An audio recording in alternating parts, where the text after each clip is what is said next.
Bismillahirrahmanirrahim. Assalamualaikum warahmatullahi wabarakatuh. Di sini kami akan menyampaikan tugas kami yang berjudul Metodologi Penelitian Informatika. Sebelum ke penjelasan, perkenalkan nama kami pribadi adalah Imam Tantowi dengan NPM dari Prodi Ilmu Komputer Universitas Ibrahimi. Langsung saja, mengenai tentang pengertian metodologi penelitian. Metodologi penelitian berasal dari kata metode, yang artinya cara yang tepat untuk melakukan sesuatu, sedangkan logos yang artinya itu ilmu pengetahuan.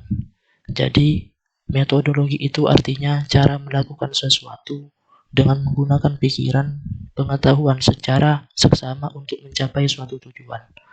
Contoh, dalam melaksanakan penelitian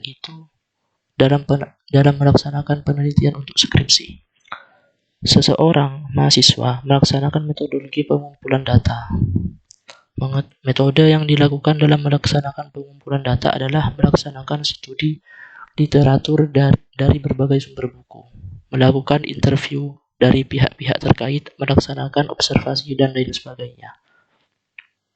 Itu mengenai tentang pengertian. Selanjutnya, manfaat metodologi penelitian. Manfaat yang pertama itu dapat menyusun laporan atau tulisan atau karya ilmiah baik dalam bentuk paper, skripsi, tesis, ataupun disertasi. Manfaat metodologi penelitian yang kedua itu mengetahui arti pentingnya riset, sehingga keputusan-keputusan yang dibuat dapat dipikirkan dan diatur dengan sebaik-baiknya. Dan manfaat yang ketiga itu dapat menilai hasil-hasil penelitian yang sudah ada, yaitu untuk mengukur sampai seberapa jauh suatu hasil penelitian dapat dipertanggungjawabkan kebenarannya. Kemudian selanjutnya, ciri-ciri kegiatan penelitian. Yang pertama itu kegiatan penelitian yang dirancang dan diarahkan untuk memecahkan suatu masalah tertentu yang dapat berupa jawaban masalah atau dapat menentukan hubungan antara variabel-variabel penelitian. Ciri-ciri yang kedua itu kegiatan penelitian menekankan pada pengembangan generalisasi, prinsip-prinsip, dan teori-teori.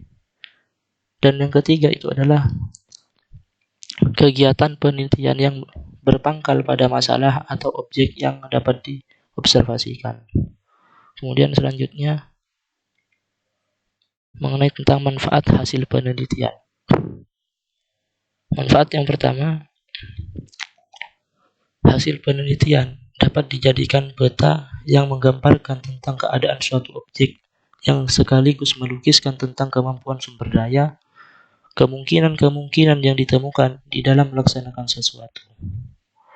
Kemudian, manfaat yang kedua adalah hasil penelitian dapat dijadikan sebagai sarana diagnosis dalam mencari sebab musabab kegagalan, sehingga dapat dengan mudah dicari upaya menanggulanginya. Manfaat yang ketiga itu adalah hasil penelitian dapat dijadikan sarana untuk menyusun kebijakan atau polisi dalam rangka merancang strategi pengembangan selanjutnya. Manfaat yang berikutnya adalah hasil penelitian dapat melukiskan tentang kemampuan dalam pembiayaan, peralatan, pembekalan, serta tenaga kerja baik secara kualitas maupun kuantitas yang sangat berperan bagi keberhasilan dalam sesuatu bidang. Kemudian, mengenai tentang jenis-jenis penelitian. Di antaranya jenis-jenis penelitian itu adalah ada penelitian pendidikan, penelitian pertanian, penelitian teknologi, penelitian hukum, penelitian agama, dan lain sebagainya.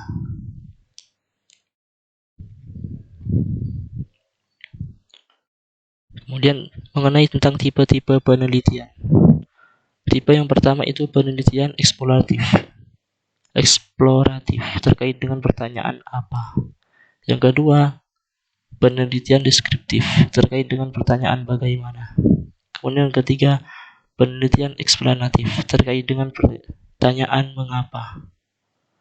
Ketiga tipe penelitian di atas disebut juga ex post fact research karena sudah terjadi sehingga data-datanya dapat dilacak. Kemudian yang keempat, penelitian eksperimen. Tipe ini belum ada kejadian sehingga perlu diadakan eksperimen dengan memberikan perlakuan kepada objek yang dijadikan penelitian. Kemudian, apa penelitian eksploratif itu? Penelitian eksploratif adalah suatu jenis penelitian yang memiliki tujuan untuk melakukan eksplorasi atau memperdalam pengetahuan atau mencari ide-ide baru mengenai suatu hal tertentu guna merumuskan permasalahan dengan secara lebih terperinci ataupun mengembangkan hipotesis dan bukanlah untuk menguji hipotesis. Penelitian eksploratif ini sifatnya lebih fleksibel dan cenderung tidak terstruktur secara kaku dan baku, serta biasanya sampel penelitiannya relatif sedikit jumlahnya atau terbatas, serta analisis data primernya biasanya lebih bersifat kualitatif. Kemudian yang kedua mengenai tentang penelitian deskriptif. Yang dinamakan penelitian deskriptif itu adalah merupakan suatu metode penelitian yang menggambarkan karakteristik populasi atau fenomena yang sedang diteliti. Sehingga metode penelitian satu ini fokus utamanya adalah menjelaskan objek penelitiannya, sehingga menjawab apa peristiwa atau fenomena yang terjadi. Kemudian penelitian eksplanatif. Penelitian eksplanatif adalah suatu jenis penelitian yang bertujuan untuk menemukan penjelasan tentang mengapa suatu kejadian atau gejala terjadi.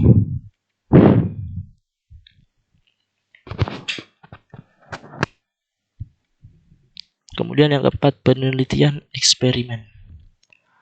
Penelitian eksperimen adalah metode penelitian kuantitatif yang digunakan untuk mengetahui pengaruh variabel independen terhadap variabel dependen dalam kondisi yang terkendalikan. Kemudian ini sumber referensinya.